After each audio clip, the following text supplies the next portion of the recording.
Hello, welcome to How to Succeed in Business During a Pandemic. I'm Wendy Lally, your host, and I'm so happy that you could join us today.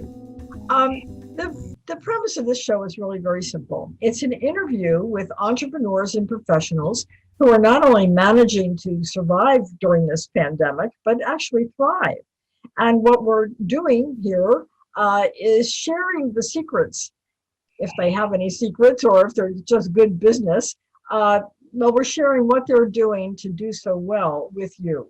And we hope it will help other people who are in the same business or even sort of transfer those skills to what they do. In my case, I'm a marketing writer.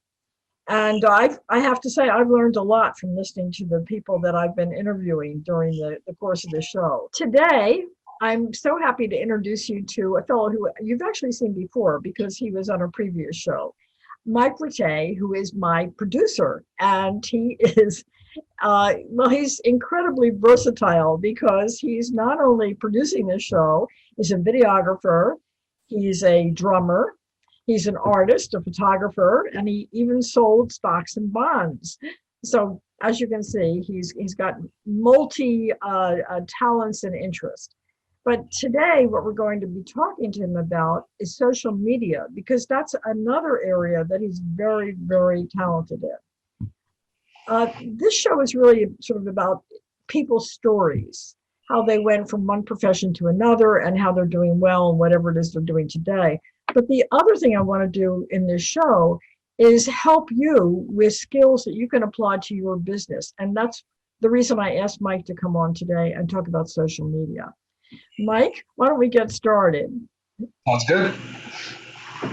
First, why don't you tell people how you went from videography and drumming and all the things that you do to learning about social media? So I was, I'll do the brief story, and then if anyone wants the longer one, of course, they can check the previous episode. But I was trained as an animator. So I went to film school, I studied film, but shortly after leaving, I wanted to make money, as most 20-some-year-olds do. So I got into a sales job doing mortgages. Then I got into investing as a retail futures broker. So I did that for 8 years.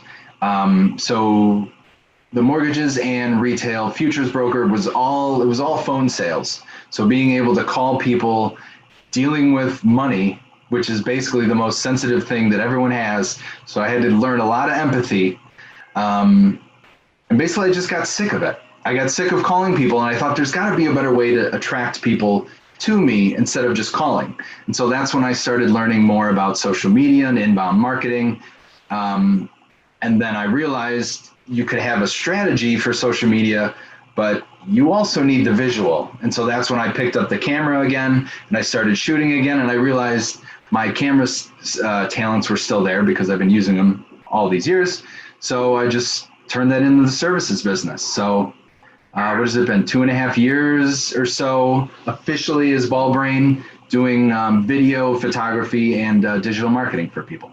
Well, I think what's so interesting too, and I don't know whether people realize this or not, but I think you tend to think of social media as posts on Facebook or LinkedIn or Instagram, and that you don't really think of the visual. And in fact, the visual for that medium is absolutely every bit as important as the words, maybe more important.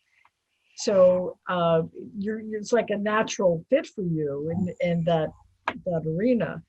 But why don't you define social media for folks? Because I think a lot of people get confused as to exactly what is it and what's its purpose and all like that.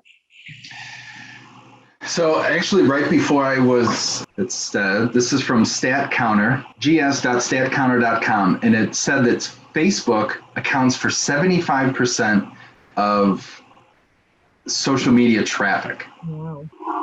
So they use Facebook, Pinterest, Twitter, YouTube, Instagram, and Tumblr. So those are what they're calling as social media. Social media being, so first you have the internet, which are just websites. The social media made it a way for people to post and actually have people respond and comment and actually be social in. So it started with, LiveJournal and Friendster and AIM, which were more kind of like one-on-one, but then MySpace and then Facebook became more of a social media where people could post and then other people can comment. And then that's just kind of become where people naturally gravitated. I think because of all their friends and family are there. So that's why we go back day after day to these sites, scrolling mindlessly for any kind of update. So social media is basically any kind of new app that you could post publicly and then have someone respond, comment, etc. on. Well, not only can you respond and comment and kind of build a thread of a conversation, but other people join in the conversation, then you can comment on their comments, and then someone can share this whole mess with a whole bunch of other people who can also get involved. I mean, when you think about it, it's really incredible. It is. Tonight, as you know, I work. One of my clients is the Eastgate Cafe, which is a wonderful little restaurant here in Oak Park, and they're obviously in this time it's tough for restaurants, so they're delivering and having curbside stuff. Anyway, I posted a little note on Nextdoor, which goes to about 8,000 people within the community, that said, "Oh, it's such a dreary day today. I think I'll have some harvest chicken," which is one of their specialties, and then put a picture of the chicken, and if you want to join me, here's a phone number. So, but that's an ad, and that has already gotten a response. I don't know whether it's resulted in an order. I hope so, but people do notice that, pay attention to that, and act on that. And that's the power of social media. And all of that you can do for free. Isn't that incredible? But you do have to plan it, and you have to have an idea of who you're talking to and what it is you're going to say to them. So, Mike, how do you figure that one out? I think you can kind of tell a lot of times when people are posting ads versus people are posting content. Like, there's a lot of people where I go to their LinkedIn or their Facebook and they're like, "Hey, I sell homes. Contact me to sell your home." Right. That's just a blatant, like, no one, it's like, okay, I get it. But like, if you were to do a walkthrough of a home, if you were to do a tour of a neighborhood, if you were to just anything but just saying, "I sell homes, contact me." And that's how you can get creative with it. So it's an ad, but it's still like you're informing people about your business. So they're actually intrigued to contact you instead of just being like, "Okay, this is an ad. I get your ad." And I just thought of it. If you're a realtor and you're looking for a particular ad, a particular home, you could even post something and say, "I've got a client who wants to live in this area, and they're looking for 3 bedrooms, 2 bath. If you've got a home that you're looking to sell, contact me." And it'd be a wonderful way to get a client, or 2 clients, or 3, because that might impress other people who are selling their home to use you as their realtor. Exactly. And that's kind of, you sort of touched on it with people seeing something on Nextdoor, but that's really the power of these things. Like Facebook, I mean, the fact that they get 75% of like social media traffic, that means almost everybody will see something on there. So if you're running an ad for like everyone in Chicago, 30 to 60, like they don't need to be watching NBC or ABC at a particular time. As long as they live in Chicago and they meet those demographics, like they'll just see your ad, in the feed. And that's the power of it. I think you first, the point that you made earlier was that you start off with a website. So you have an idea of what your business is and what it is you're selling, and who you want to reach. And really what you want to do is build your social media out from that site, and use the social media to drive people to that site, because that's where you're going to be doing your selling. So how are you going to attract them? And that's really the power of blogging, because you write a blog on your site, and then in your social media you could have a comment about that blog, and for more information, and then you could even put a link to your site. And that's really how all this works. It's an integrated communication format. It's not separate, or at least it shouldn't be separate from other communications that you do.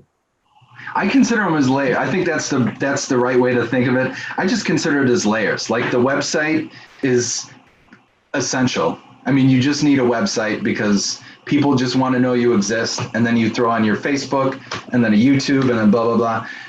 And the point of all those other layers is, as you mentioned, to bring people either back to a website to get calls. But even if you're you have a digital store, you can sell stuff. So you need a website because you kind of need a landing page for the social media. So a lot of times the social media is a great way to get traffic to the website, but it's now Facebook and Instagram are doing a really good job of actually having stores in platform. So now this statement that I'm making is almost outdated because you can buy a lot of stuff directly through Instagram and Facebook. So they're kind of removing the need for a website, but that's I guess I know I'm old fashioned and all that, but I really think to be a legitimate business, you should have a website. No, I agree. It's kind of like, the old yellow pages. If you weren't in the yellow pages and you had a decent size ad, nobody took you seriously. Right. And that's how I feel about a website. It gives you legitimacy. Well, and it depends what you're selling too, right? I mean, if you're just selling a $2 widget, whatever, but if you're trying to build credibility and trust, you want a website which is with as much information about you and your business to help convert people, because that's, at the end of the day, that's what all this is about, is really just trying to convert someone to like you more and then hopefully buy your product or service. Right. One of the things, though, that social media does do is it builds a sense of trust with your audience, because you are interacting with them. You're not just the example you gave was someone just saying, I sell homes, come and get it. That's kind of talking at someone as opposed to talking to someone. Social media actually allows you to have a back and forth and to build that relationship. And I think we need that more than ever before, because, we always needed it. That's why salespeople memorize the birthdays of their clients' children. You need to kind of have a personal interaction with people. But with COVID, it's pulled us away from each other, and social media is a way for us to get a little bit of that back. So don't neglect it. Use it, and use it not only to attract new people, but to interact with the people who you already know, and you want to keep with them and offer them new things. We actually do this is a podcast that we're doing on 216thenet.com. And we do the show. It is aired 11:45 on Monday. But we do this every week. So we have different shows, and all of them are also done on video. And those videos are on our Facebook page, which is go to Facebook and then go to Succeed in a Pandemic. Right. And you can see all the shows on video, which I think is so cool. Stay safe and stay well. And we will be back next week. And we look forward to seeing you for another interview with an interesting entrepreneur or professional who is not only surviving during this pandemic, but thriving. Thank you. And thank you, Mike. Really Thanks. Appreciate all you do.